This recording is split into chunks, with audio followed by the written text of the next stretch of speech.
Ya, akankah Sinteyong menghendaki 3 pemain asing yang bermain di Liga 1 untuk dinaturalisasi? Dan pastikan timnas Indonesia berlatih di pusat sepak bola IKN mulai September. Simak selengkapnya di sini hanya di Kamus Bola bersama saya untuk Anda.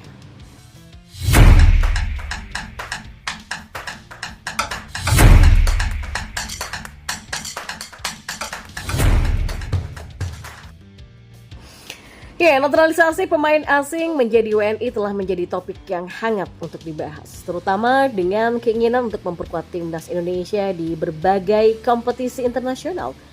3 pemain asing dari Persib Bandung seperti Ciro Alves, David da Silva, dan Nick Kuipers telah menetap di Indonesia sejak tahun 2019 silam. Mereka sudah 5 tahun tinggal di Indonesia dan ini memunculkan pertanyaan, apakah mereka layak untuk dinaturalisasi menjadi WNI? Ya, memang menurut pasal 9 Undang-Undang Kewarganegaraan, seseorang dapat diajukan menjadi WNI jika telah memenuhi beberapa syarat termasuk sudah berusia 18 tahun dan telah tinggal di Indonesia selama 5 tahun berturut-turut atau 10 tahun tidak berturut-turut. Dan berdasarkan aturan inilah, meskipun ketiga pemain tersebut telah menetap di Indonesia selama 5 tahun, mereka belum memenuhi syarat untuk dinaturalisasi karena selama periode tersebut mereka masih sering pulang ke negara asalnya ketika libur kompetisi. Ya, sebuah contoh yang menarik dalam proses naturalisasi adalah kisah dari Christian Gonzalez. Pada saat ayahnya meninggal dunia di Uruguay, Gonzalez memilih untuk tidak pulang ke negaranya demi memenuhi syarat 5 tahun berturut-turut tinggal di Indonesia agar bisa menjadi WNI. Keputusan ini memungkinkan Gonzalez untuk akhirnya menjadi WNI dan berkontribusi besar dalam sepak bola Indonesia. Hal ini menunjukkan betapa pentingnya konsistensi tinggal di Indonesia untuk memenuhi syarat naturalisasi. Kembali kepada kasus Ciro Alves, David da Silva, dan juga Nick Kuipers. Jika mereka benar-benar berniat untuk dinaturalisasi, mereka harus tinggal di Indonesia selama 5 tahun lagi tanpa sering kembali ke negara asal mereka untuk memenuhi persyaratan 10 tahun tidak berturut-turut. Namun hal ini tentu tidak mudah karena berbagai faktor seperti keluarga dan kehidupan pribadi yang membuat mereka harus kembali ke negara asal pada saat-saat tertentu. Selain itu, proses naturalisasi pemain untuk memperkuat timnas Indonesia tidak hanya bergantung pada pemenuhan syarat administratif. Pelatih timnas Indonesia Sinteyong memiliki standar yang tinggi dalam memilih pemain untuk timnya. Bahkan jika ketiga pemain ini berhasil memenuhi syarat naturalisasi, tidak ada jaminan bahwa mereka akan diambil untuk memperkuat timnas Indonesia. Sinteyong dikenal sangat selektif dalam memilih pemain yang sesuai dengan taktik dan filosofi bermain yang diusungnya. Dalam beberapa wawancara, pelatih asal Korea Selatan tersebut menyatakan bahwa dia lebih memilih pemain yang benar-benar bisa memberikan kontribusi maksimal dan memahami gaya permainan yang ia terapkan. Oleh karena itulah, meskipun secara teoritis Ciro Alves, David da Silva, dan juga Nick Kuipers memiliki kesempatan untuk dinaturalisasi, jalan menuju timnas Indonesia masih panjang dan penuh tantangan. Mereka harus memenuhi syarat administratif dengan tinggal di Indonesia tanpa sering berpergian ke luar negeri selama 5 tahun ke depan.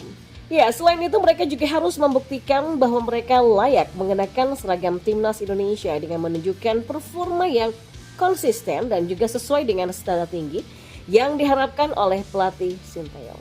Penting juga untuk dicatat bahwa naturalisasi bukanlah jaminan kesuksesan dalam sepak bola nasional.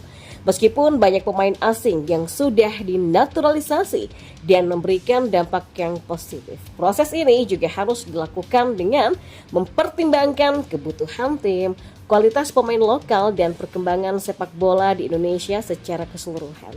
Ya, naturalisasi seharusnya tidak hanya menjadi solusi jangka pendek, tetapi juga harus selaras dengan visi jangka panjang untuk meningkatkan kualitas sepak bola nasional.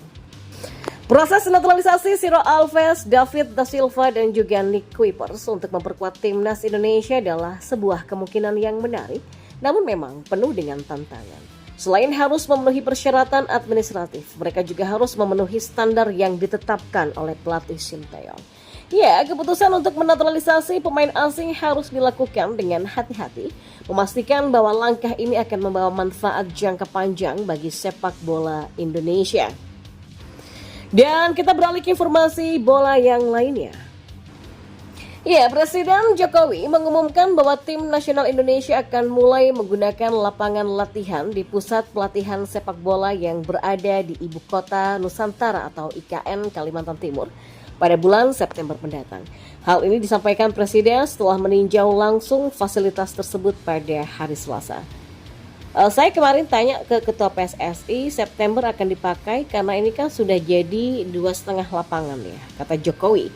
Ya, fasilitas yang sudah siap ini mencakup 2 lapangan sepak bola lengkap, masing-masing dengan rumput sintetis dan rumput alami, serta setengah lapangan tambahan untuk latihan teknis. Jokowi menilai bahwa 2,5 lapangan yang sudah ada saat ini sudah lebih dari cukup untuk menunjang latihan timnas. Namun rencananya fasilitas ini akan terus berkembang dengan total 8 lapangan yang akan dibangun. Beberapa di antaranya merupakan sumbangan dari PSSI, FIFA, dan juga AFC. Ya, meskipun nanti kan rencananya ada 8 lapangan ya. Ini kan ada yang dari PSSI, dari FIFA, dari AFC, jadi sifatnya sumbangan. Ini bagus, kata Jokowi.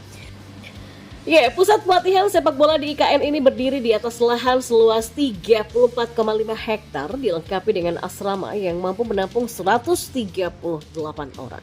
Fasilitas ini mencakup 56 kamar ganda untuk pemain, 20 kamar single untuk tim pelatih, dan 6 suite untuk pelatih kepala. Selain itu, asrama tersebut juga dilengkapi dengan fasilitas fisioterapi, fitness, dan juga penanganan medis untuk mendukung kebugaran dan juga kesehatan para atlet. Ya, pemain timnas Indonesia keturunan Belanda Sandy Wallis menebar ancamannya kepada negara pesaing jelang putaran ketiga kualifikasi Piala Dunia 2026. Di depan media Belgia, Sandy Wallis mengatakan bahwa timnas Indonesia akan menjadi pesaing baru bagi negara-negara lain di kualifikasi Piala Dunia 2026.